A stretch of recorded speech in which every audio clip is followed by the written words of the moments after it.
자, 영어를 독해하거나 리스닝을 통해서 이해한다는 건 바로 인지, 카그니션, 인지를 한다는 거죠.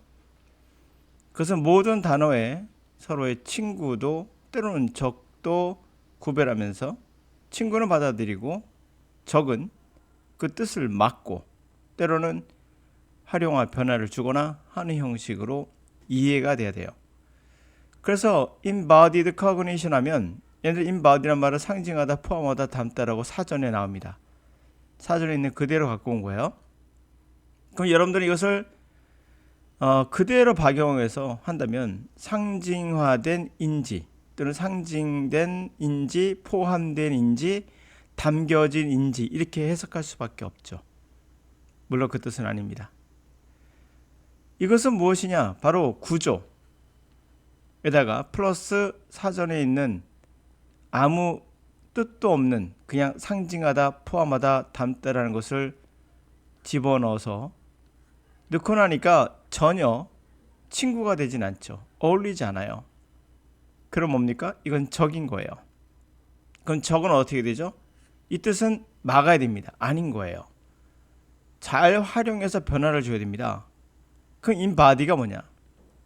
바디라는 건 몸, 체죠. 인바디라는 거 동사화시켜서 체득한다는 얘기예요. 체화시킨다는 얘기예요. 구체화시킨다는 얘기입니다.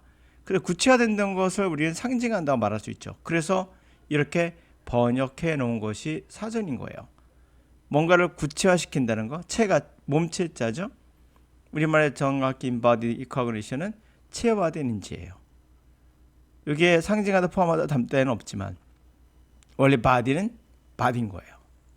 자, 이렇게 친구라 생각했던 단어가 문장 안에서는 친구가 아닐 때 이거는 인지하는 데 있어서 적이 되고 해석해도 무슨 말인지 모르게 됩니다. 이 적은 반드시 여러분들이 체화시켜서 그것을 인바디로서 받아들일 때만 느낄 수 있는 뭔가가 있거든요. 그럼 영어는 느낌상 친구와 적을 잘 구별하면서 하는 과정이 영어를 독해 또는 리스닝하는 과정이에요. 구조, 다시 문법 같은 건 영어는 그냥 뼈다귀에 지나지 않습니다. 자, 체육도 마찬가지라는 얘기인데요. 우리는 모든 것을 인지를 하면서 영어도 그렇지만은 스포츠도 그러하다는 이야기로 한번 해보도록 하죠. 핸북. 손에 들고 다닌 책, 안내서나 또는 편랑 같은 거겠죠. Embodied Cognition, 체화된 인지와 스포츠 심리에 관한 안내서입니다. 자, many sports involved in predicting and anticipating the behavior of other athletes. 많은 스포츠는요, 뭐를 포함합니까?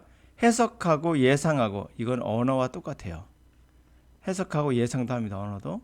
그 다른 운동선수들의 행동을 해석하고 예측하는 것과 관련되어 있다. 영어는 다른 앞으로 나올 단어들의 행동을 해석하고, 그리고 예측하는 것과 관련이 있습니다. 똑같은 인지세계라는 걸 알고 있어요.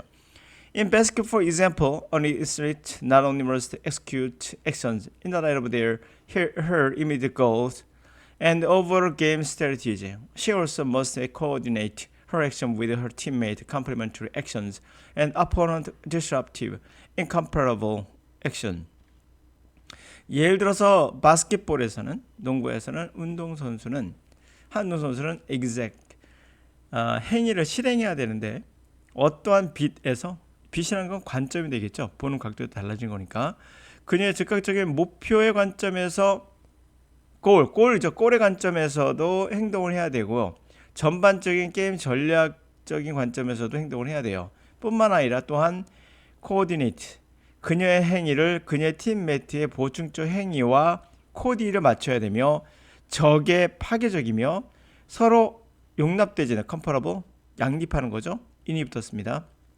서로 양립할 수 없는 그러한 반대적인 행위, 그런 행위하고도 또 코디를 맞춰야 됩니다. 그에 맞춰서 Coordinating her actions as a teammate and opponent requires interpreting their behavior and anticipating what they will next. 자, 코디를 한다는 것, 그녀의 행위에 또는 영어를 코디한다는 것은 팀메이트 또는 적도 있겠죠. 해석이 안 되는 그런 거 코디를 한다는 것은 뭘 요구하죠?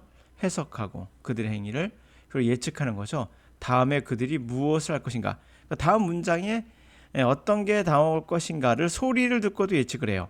그러니까 우리가 리스닝은 소리를 통해서 친구를 찾고 적을 배척하고 바꾸거나 또는 그 다음에 어떤 게 나올 거라는 걸 무의식적으로 예측하면서 간다면 독해도 마찬가지라는 얘기예요. 그 인지의 세계인 거예요. 우리의 스포츠와 마찬가지로.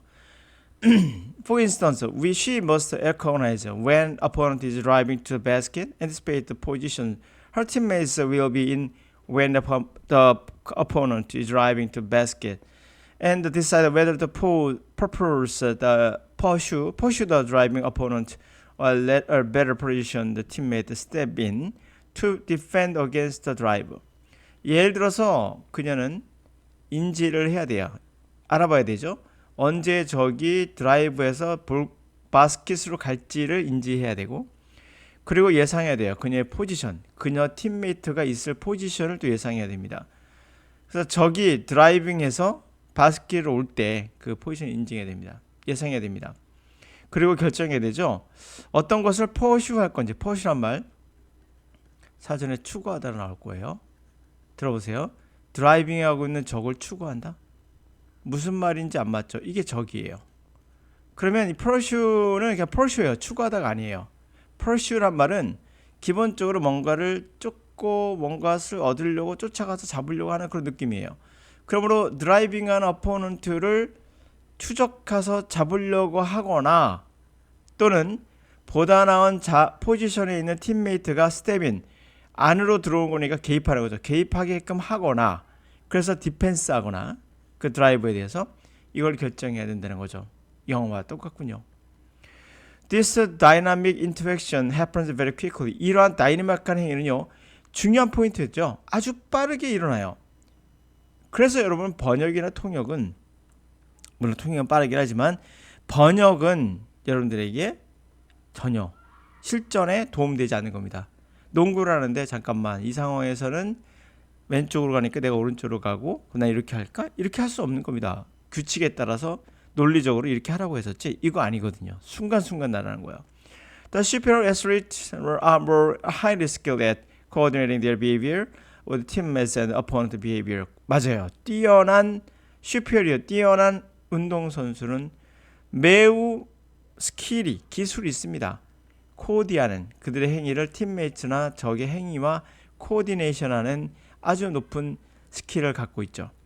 영어를 잘하는, 독해를 잘하는, 리스닝을 잘하는 이런 것들은 아주 높은 스킬을 갖고 있고 결국엔 코디예요. 이 단어가 나갈 때 이 단어가 서로 어울리는지 그런 것들을 해석하는 거 바로 코디거든요. 그걸 잘하는 게 바로 결국엔 해석이거든요. 그건 리스닝이고요. 그러므로 여러분들이 해야 될 건 이미 답이 나온 거죠. 모든 단어는 서로 친구도 때로는 적도 있다.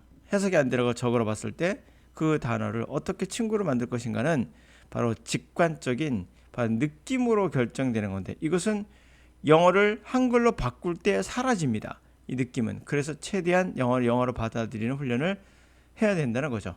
네, 오늘 여기까지.